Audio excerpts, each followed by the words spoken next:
நேர்முக உதவியாளர் சுரேஷ் அவர்களே, தலைமையேற்று முன்னிலை பொறுப்பை ஏற்று நடத்தி கொண்டிருக்கின்ற மரியாதைக்குரிய மாவட்ட கல்வி அலுவலர் திருமதி லதா அவர்களே, இறுதியாக நன்றி உரையாற்ற இருக்கின்ற தலைமை ஆசிரியர் முத்துசாமி அவர்களே, இந்த நிகழ்ச்சியில் கலந்து கொண்டிருக்கின்ற ஆசிரியர் பெருமக்களே, பள்ளி வளர்ச்சிக்குழு நிர்வாகிகளே, பெற்றோர்களே, மாணவ மாணவிகளே, என்னோடு வந்திருக்கின்ற கழக தோழர்களே, உங்கள் அத்தனை பேருக்கும் வணக்கத்தையும் வாழ்த்துக்களையும் தெரிவித்துக் கொண்டு, இந்த பள்ளிக்கு விடுமுறை விட்டு நீங்கள் எல்லாம் பள்ளிக்கு வரும்பொழுது உங்களை எல்லாம் வரவேற்று இந்த உங்களுக்கு தேவையான உபகரணங்களை வழங்க வேண்டும் என்று எங்களுக்கு உத்தரவிட்டதற்கு காரணம், கடந்த ஒரு மாதமாக நீங்கள் விடுமுறையிலே உங்கள் வீட்டிலே மிகவும் மகிழ்ச்சியோடு இந்த பள்ளியில் இருக்கிற புத்தகத்தை இல்லை இங்கே இருக்கிற எந்த ஒரு உபகரணத்தையும் தொடாமல் ஜாலியாக இருந்திருப்பீங்க. அப்படிதானே இருந்திருப்பீங்க இல்லையா? படிச்சுட்டு இருந்தீங்களா? சந்தோஷம். பசங்களாம் விளையாண்டுட்டு தான் இருந்திருப்பானுங்க. இல்லைப்பா, விளையாட்டு தானே இருந்தோம். ஆமாம், அவங்க உண்மையை சொல்லிடுவாங்க. எப்பவுமே பசங்க உண்மையை சொல்லுவாங்க.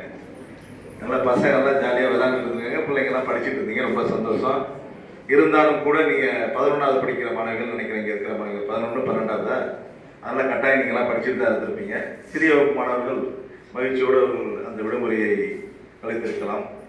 இருந்தாலும் கூட அந்த ஒரு மாத காலம் எந்தவித ஆசிரியர்களோட எந்தவித அந்த படிங்கன்னு சொல்கிற அந்த இதெல்லாம் இல்லாமல் நீங்கள் வீட்டில் இருந்திருப்பீங்க. அது உங்களுக்கு ஒரு ஜாலியான வாழ்க்கையாக கூட இருந்திருக்கலாம். இப்போ ஸ்கூலுக்கு வரும்போது உங்களுக்கு அதெல்லாம் இருக்கக்கூடாது. தொடர்ந்து பள்ளிக்கு வந்திருக்கீங்க.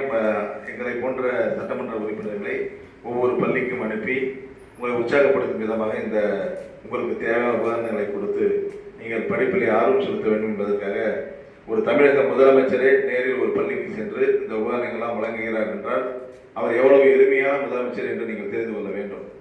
ஏனென்றால் உங்கள் நலனிலே உங்கள் படிப்பிலே அக்கறையோடு அவர் நடந்து கொள்கின்ற காரணத்தினால்தான் அவர்களே நேரில் சென்று உங்களுக்கான தேவையான உபகரணங்களை வழங்குகிறார். இது எந்த முதலமைச்சரும் தமிழ்நாட்டிலே செய்யாத ஒன்று. அதை நமது தமிழக முதல்வர் அவர்கள் செய்கிறார். தமிழக முதல்வர் உங்கள் நலனிலே அக்கறை உள்ளவர். எந்த திட்டமாக இருந்தாலும் அதை பள்ளி மாணவர்களுக்கு, படிக்கின்ற மாணவர்களுக்கு சென்று அடைய வேண்டும் என்ற அந்த எண்ணத்தோடு பல்வேறு திட்டங்களை உங்களுக்காக அறிவித்து செயல்படுத்தி வருகிறார். குறிப்பாக ஆட்சி பொறுப்பேற்றவுடன் புதுமை பெண் என்ற திட்டத்தை உங்களுக்கு கொடுத்து 6ஆம் வகுப்பு முதல் 12ஆம் வகுப்பு வரை அரசு பள்ளிகளை படித்த மாணவர்களுக்கு அதை அந்த மாதம் 1000 வழங்கும் திட்டமாக, கல்லூரிகளை படிக்கும்போது மாதம் உங்களுக்கு 1000 ரூபாய் வழங்கும் திட்டமாக அதை கொடுத்திருக்கிறார். அதன் நீட்சியாக அது மாணவர்களுக்கு வேண்டும் என்று தமிழ் புதுமை திட்டத்தை கொண்டு வந்தார்.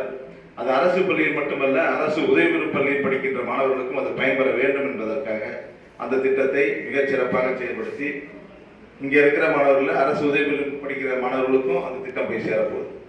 தமிழ் புதல்வன், அதே போல புதுமை பெண் திட்டம். இதன் மூலமா எவ்வளவு வேணாலும் நீங்க படிக்கலாம். பிஏ படிக்கலாம், பிஎஸ்சி, இன்ஜினியரிங், இல்லை எம்ஏ படிக்கிறோம், எம்இ படிக்கிறோம். எந்த வகுப்பு வரை நீங்க படித்தால் கூட உங்களுக்கு அந்த மாதம் 1000 வழங்கும் திட்டம் உங்களுக்கு உங்கள் வங்கி கணக்கில் செலுத்தப்பட இருக்கிறது. எனவே மாணவர்கள் உங்கள் பெற்றோர்கள் மட்டும் நம்பி இருக்கிறாமல் தமிழக அரசு உங்களோடு இருக்கிறது என்ற அந்த உணர்வோடு தமிழக முதலமைச்சர் உங்களுக்காக இருக்கிறார்.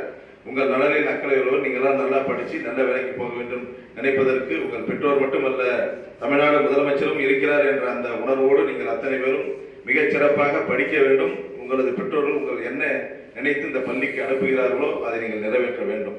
ஒவ்வொரு இங்கே இருக்கிற மாணவர்கள், மாணவிகள் அனைவரும் நம்ம பெற்றோர்கள் என்ன நினைப்பாங்க, கட்டாயம் நம்ம பையன் நல்லா படித்து ஒரு நல்ல வேலைக்கு போய் கல்யாணம் பண்ணிட்டு நல்லா சந்தோஷமா இருக்குன்னு தான் நினைப்பாங்க.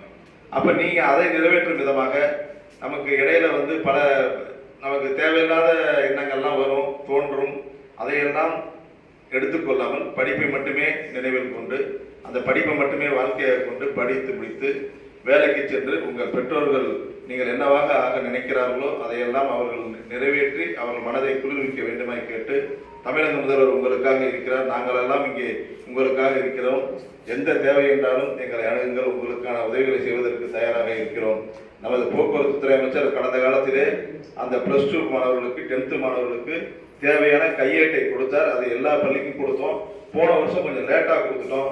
ஆனால் இந்த வருஷம் அதை கூடிய விரைவிலே, வெகு விரைவிலே சீக்கிரமாக கொடுப்பதற்கு முயற்சி செய்கிறோம்.